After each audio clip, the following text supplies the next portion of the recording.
I started collecting shoes, I must have been about 15, 16. It was in high school, so like it was mainly when PE, for like when you have to go get your first PE shoes, like you go to like JD or like Sports Direct, and your mum would give you a limit of what you was allowed to like go buy, and like all the cool kids always had like the Air Max, like that's the one that everybody wanted, which is probably why I have so many Air Max like now.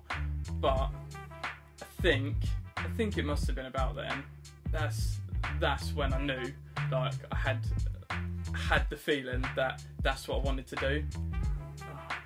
Why do I collect? Must be an obsession of some sort.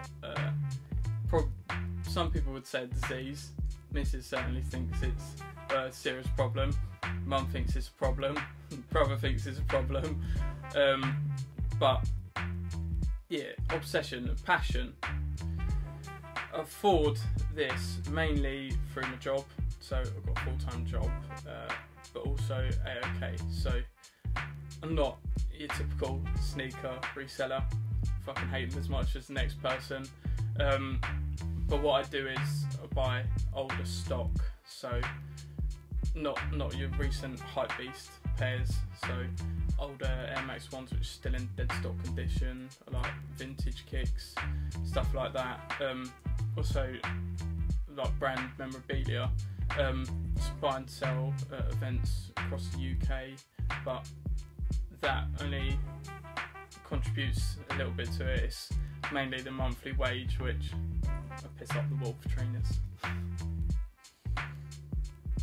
My personal grail is probably the Nike Air Max 1 Powell, the Morning Glories. That for me, ever since I saw that all black upper with the pink midsole, I fell in love. I was like, I've got to have that. Never ever seen a UK 6 or 6.5 come up in my size, and that's probably one pair I'd pay 500 plus for. I must have about 150 to 200 pairs in my personal collection. What's behind me is, I say daily rotation, you can't really call it that, it's what I have out to grab to wear.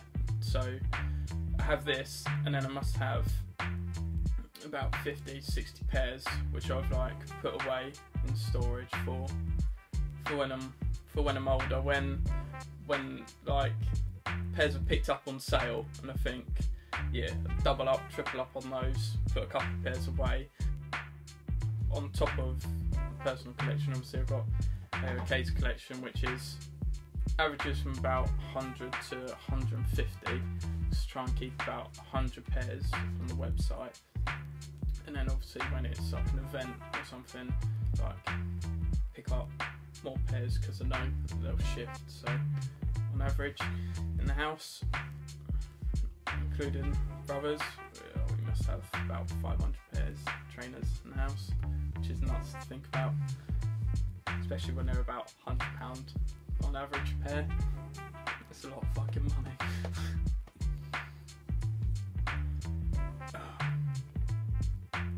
I've always been a Nike guy. As you can see from the collection behind, like 50% of it is Nike. However, recently, last 2 or 3 years, it's when I started buying the Sauconys, the Asics, more of my Adidas. Adidas recently has been killing it, like since the Fluxes, and I think Crep City played a massive part in promoting it.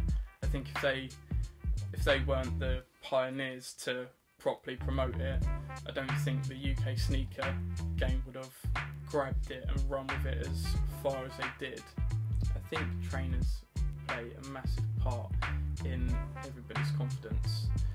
If you've got your outfit on point, then you obviously feel better. If you look good, you feel good. It's like one of the golden rules. So I think I'm probably not one of the most confident people in the world. Like, I've always been a little bit shy, But when I talk about trainers or I go to an event and you know you've got fire on your feet and people come up and they compliment you, it gives you that confidence boost. So you don't become a new person, you become boosted. So it's the better version of you, and I think that's what grabs so many people, that confidence boost. Like some people like taking drugs, gives them a boost. Some people like collecting trainers because it gives them a boost. Like with alcohol, people get a little bit bolshy when they drink, but the same as collecting trainers. Once you've got a good pair on, you feel like the shit.